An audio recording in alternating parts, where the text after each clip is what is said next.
Assalamualaikum warahmatullahi wabarakatuh. Kami dari kelompok 7, Bank dan Lembaga Keuangan Syariah yang beranggotakan Muhammad Ilham Diaul Haq, Linda Ayu Sri Lestari, dan Rifa Wulansari. Di sini kita akan membahas tentang dana pensiun syariah. Saya Muhammad Ilham Diaul Haq dengan NIM 1914219. Nama saya Linda Ayu Sri Lestari dengan NIM 1914220. Nama saya Rifa Wulansari, NIM 1914221. Pengertian program dana pensiun di Indonesia dilaksanakan oleh lembaga pemerintah maupun swasta.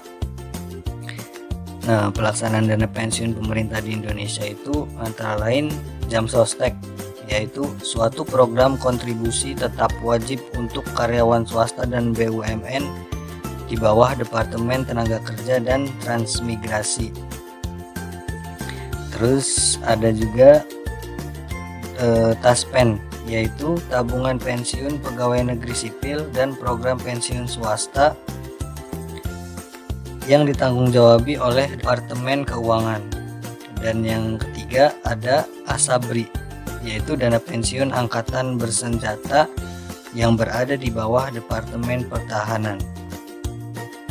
Dana pensiun sendiri menurut Undang-Undang Nomor 11 Tahun 1992 tentang dana pensiun adalah badan hukum yang mengelola dan menjalankan program yang menjanjikan manfaat pensiun. Nah, berdasarkan definisi tersebut, dana pensiun merupakan lembaga atau badan hukum yang mengelola program pensiun yang dimaksudkan untuk memberikan kesejahteraan kepada karyawan suatu perusahaan terutama yang telah pensiun. Nah, manfaat pensiun itu bukan saja hanya memberikan kepastian penghasilan di masa depan, akan tetapi juga ikut memberikan motivasi untuk lebih giat bekerja. Dengan memberikan dana program pensiun, para peserta akan merasa aman, terutama bagi mereka yang menganggap pada usia pensiun sudah tidak produktif lagi. Adapun dana pensiun syariah adalah dana pensiun yang dikelola dan dijalankan berdasarkan prinsip syariah. Pada tahun 2013, MUI menerbitkan Fatwa Nomor 88 tentang Pedoman Umum Penyelenggaraan Program Pensiun berdasarkan prinsip syariah dan Fatwa Nomor 99 tentang anuitas syariah untuk program dana pensiun. Yang kedua, bagian B, tujuan dan fungsi dana pensiun syariah. Tujuan penyelenggaraan program pensiun ini dapat dilihat dari kepentingan perusahaan, peserta, dan lembaga pengelola pensiun. Tujuan yang pertama yaitu bagi kepentingan perusahaan. Tujuan dana pensiun bagi perusahaan yaitu untuk meningkatkan citra perusahaan di mata masyarakat dan pemerintah. Artinya ketika seorang karyawan telah pensiun dari suatu perusahaan dan mendapatkan dana pensiun, maka si perusahaan itu akan dinilai baik di mata masyarakat karena pensiunannya telah mendapatkan jaminan hidup dari dana pensiun tersebut. Yang kedua, tujuannya yaitu memberikan penghargaan kepada para karyawannya yang telah mengabdi perusahaan. Yang ketiga, agar di usia pensiun karyawan tersebut tetap dapat menikmati hasil yang diperoleh setelah bekerja di suatu perusahaan. Yang keempat, kompetisi pasar tenaga kerja, di mana perusahaan akan memiliki daya saing dalam usaha mendapatkan karyawan yang berkualitas dan profesional di pasaran tenaga kerja. Selanjutnya ada tujuan loyalitas. Karyawan diharapkan mempunyai loyalitas terhadap perusahaan serta meningkatkan motivasi karyawan dalam melaksanakan tugas sehari-hari. Yang terakhir yaitu tujuannya kewajiban moral, di mana perusahaan mempunyai kewajiban moral untuk memberikan rasa aman kepada karyawan terhadap masa yang akan datang karena tetap memiliki penghasilan pada saat mereka mencapai usia pensiun. Selanjutnya dari kepentingan peserta. Tujuan dari dana pensiun yaitu memberi rasa aman para peserta terhadap masa yang akan datang karena tetap memiliki penghasilan pada saat mereka mencapai usia pensiun. Maksudnya itu ketika seorang karyawan telah pensiun, mereka tidak akan bingung untuk mencari penghasilan kembali karena mereka telah memiliki dana pensiun yang disediakan oleh perusahaan. Yang kedua, kompensasi yang lebih baik, yaitu peserta mempunyai tambahan kompensasi meskipun baru bisa dinikmati pada saat mencapai usia pensiun atau berhenti bekerja. Yang ketiga yaitu dari kepentingan penyelenggara dana pensiun. Tujuannya mengelola dana pensiun untuk memperoleh keuntungan, turut membantu dan mendukung program pemerintah, dan sebagai bakti sosial terhadap para peserta. Selanjutnya yaitu ada fungsi dari program dana pensiun. Adapun fungsinya yang pertama yaitu ada fungsi asuransi, yaitu peserta atau karyawan yang meninggal dunia atau cacat sebelum mencapai usia pensiun dapat diberikan uang pertanggungan atas beban bersama dari dana pensiun. Yang kedua ada fungsi tabungan, yaitu himpunan iuran peserta dan iuran pemberi kerja merupakan tabungan untuk dan atas nama pesertanya sendiri. Iuran yang dibayarkan oleh karyawan dapat dilihat setiap bulan sebagai tabungan dari para pesertanya. Yang terakhir ada fungsi pensiun, yaitu seluruh himpunan iuran peserta dan iuran pemberi kerja serta hasil pengelolaannya akan dibayarkan dalam bentuk manfaat pensiun sejak bulan pertama sejak mencapai usia pensiun selama seumur hidup peserta dan janda atau duda peserta. Bagian C. Jenis dana pensiun. Dana pensiun menurut Undang-Undang Nomor 11 Tahun 1992 tentang dana pensiun dapat digolongkan dalam dua jenis, yaitu dana pensiun pemberi kerja dan dana pensiun lembaga keuangan. Yang pertama, dana pensiun pemberi kerja atau DPPK. DPPK adalah dana pensiun yang dibentuk oleh orang atau badan yang mempekerjakan karyawan selaku pendiri untuk menyelenggarakan program pensiun manfaat pasti bagi kepentingan sebagian atau seluruh karyawannya sebagai peserta dan yang menimbulkan kewajiban terhadap pemberi kerja. Dengan demikian, dana pensiun jenis ini disediakan langsung oleh pemberi kerja. Pendirian DPPK ini harus mendapatkan pengesahan dari Menteri Keuangan. Yang kedua, dana pensiun lembaga keuangan atau DPLK. DPLK adalah dana pensiun yang dibentuk oleh bank atau perusahaan asuransi jiwa untuk menyelenggarakan program pensiun iuran pasti bagi perseorangan, baik karyawan maupun pekerja mandiri yang terpisah dari DPPK, datang bank atau perusahaan asuransi jiwa yang bersangkutan. Pendirian DPLK oleh bank atau perusahaan asuransi jiwa harus mendapatkan pengesahan dari Menteri Keuangan. Bagian D. Manajemen kekayaan dana pensiun. Pada prinsipnya, dana pensiun dapat melakukan investasi dalam berbagai bentuk. Portofolio investasi dana pensiun umumnya didominasi dalam bentuk saham, obligasi jangka menengah panjang, instrumen pasar uang, kontrak lintas grup, dan jenis investasi lainnya. Porsi yang relatif lebih kecil diinvestasikan dalam real estate, surat-surat berharga asing, dan instrumen investasi baru yang dapat menawarkan prospek yang lebih tinggi daripada keuntungan rata-rata. Dana pensiun di Indonesia masih belum diperkenankan melakukan investasi dalam surat-surat berharga yang diterbitkan pihak luar negeri.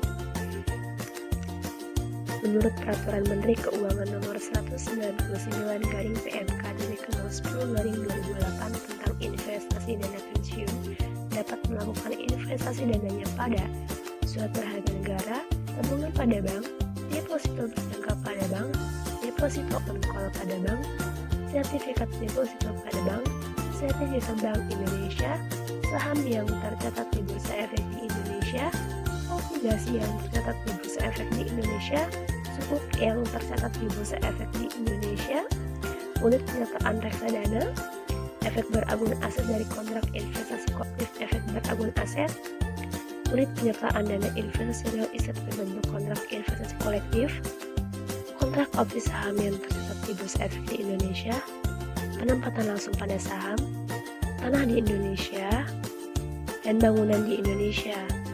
Bagi dana pensiun yang beroperasi secara syariah, maka kebijakan investasi harus memenuhi prinsip-prinsip syariah. investasi hanya boleh dilakukan pada instrumen-instrumen yang dibenarkan menurut fatwa DSN MUI. Dana pensiun syariah harus mengelola dan menginvestasikan dananya pada portfolio instrumen syariah. Hampir seluruh investasi yang ditentukan oleh peraturan Menteri Keuangan di atas sudah tersedia dalam bentuk instrumen syariah. Kebijakan investasi dana pensiun syariah, di samping terpenuhinya prinsip syariah, juga minimal mencakup komponen.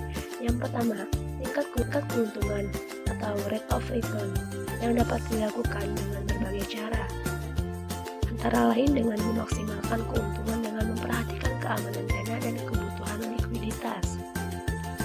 Beberapa strategi dapat dilakukan, baik dengan tidak menyebutkan suatu jumlah tertentu, menyebutkan besaran jumlah pengembangan yang diinginkan, atau menyatakan tingkat bunga nominal keuntungan. Yang kedua, risiko yang dapat diterima, yaitu penentuan jumlah risiko yang mungkin dihadapi dalam kegiatan investasi. Yang ketiga, kebutuhan likuiditas. Dana pensiun membutuhkan likuiditas lebih kecil. Apabila ada kebutuhan likuiditas khusus, maka perlu ditetapkan dalam pedoman kebijakan investasi.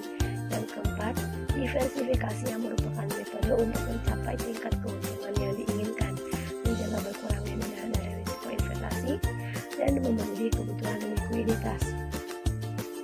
Diversifikasi portofolio dapat dilakukan dengan menggunakan jenis kekayaan, sektor, dan kualitas perangkat aset yang akan dijadikan sebagai instrumen investasi. Ketentuan dana mekanisme dana pensiun syariah. Dalam Fatwa DSN MUI nomor 88/DSN MUI-11/2013 tentang pedoman umum penyelenggaraan program pensiun berdasarkan prinsip syariah, menjelaskan ketentuan terkait program pensiun iuran pasti pada dana pensiun lembaga keuangan sebagai berikut. 1. Ketentuan para pihak dan akad PPIP pada DPLK. A. Para pihak dalam PPIP pada DPLK adalah pemberi kerja, peserta pengelola DPLK, investi, dan penerima manfaat pensiun. B. Akad antara pemberi kerja dengan peserta adalah hibah bisyart, pemberi kerja sebagai wahib dan peserta sebagai mauhub lah. C. Pemberi kerja memiliki hak untuk menentukan pihak-pihak yang berhak menerima manfaat pensiun dengan akad hibah muqayyad sesuai dengan peraturan dana pensiun syariah. D. Akad antara pemberi kerja dengan dana pensiun syariah adalah akad wakalah. Pemberi kerja berkedudukan sebagai wakil dan dana pensiun syariah sebagai wakil dalam mengelola program pensiun bagi pekerjaannya. E. Dalam PPIP kontributori, akad antara peserta dengan dana pensiun syariah adalah akad wakalah bil urjah, peserta sebagai wakil dan dana pensiun syariah sebagai wakil dalam mengelola program pensiunnya. F. Akad antara peserta mandiri dengan dana pensiun syariah adalah akad wakalah bil urjah, peserta sebagai wakil dan dana pensiun syariah sebagai wakil dalam mengelola program pensiunnya. G. Akad antara dana pensiun syariah dengan investi atau manajer investasi adalah wakalah bil urjah atau akad mudharabah. Dana pensiun syariah sebagai muwakil dan investi atau manajer investasi sebagai wakil dalam akad wakalah bil urjah. Dan dana pensiun syariah sebagai sohib almal dan investi atau manajer investasi sebagai mudharib dalam akad mudharabah. H. Akad antara dana pensiun syariah dengan bank kustodian, penasihat investasi, dan akuntan publik adalah akad ijaroh. Dana pensiun syariah sebagai mustajir, dan bank kustodian, penasihat investasi, dan akuntan publik sebagai ajir. I. Dalam rangka penyelenggaraan kegiatan investasi dan non-investasi, dana pensiun syariah boleh melakukan perjanjian dengan pihak lain berdasarkan prinsip syariah yang tidak bertentangan dengan peraturan perundang-undangan yang berlaku. 2. Ketentuan iuran PPIP pada DPLK. A. Pemberi kerja dan atau peserta menyisihkan dana untuk iuran penyelenggaraan program pensiun peserta dan menyerahkannya kepada dana pensiun syariah dengan akad wakalah bil urjah serta mengacu pada peraturan perundangan dana pensiun. B. Dalam hal vesting right, akad hibah dari pemberi kerja kepada peserta akan berlaku apabila syarat-syaratnya telah terpenuhi sesuai kesepakatan dan atau ketentuan yang ditentukan pemberi kerja, yang substansinya sesuai dengan syariah dan atau peraturan perundang-undangan. C. Dalam hal locking in, Dana hibah dari pemberi kerja berikut hasil pengelolaannya sudah menjadi milik peserta tetapi belum bisa diambil berdasarkan akad hibah muqayyad. D.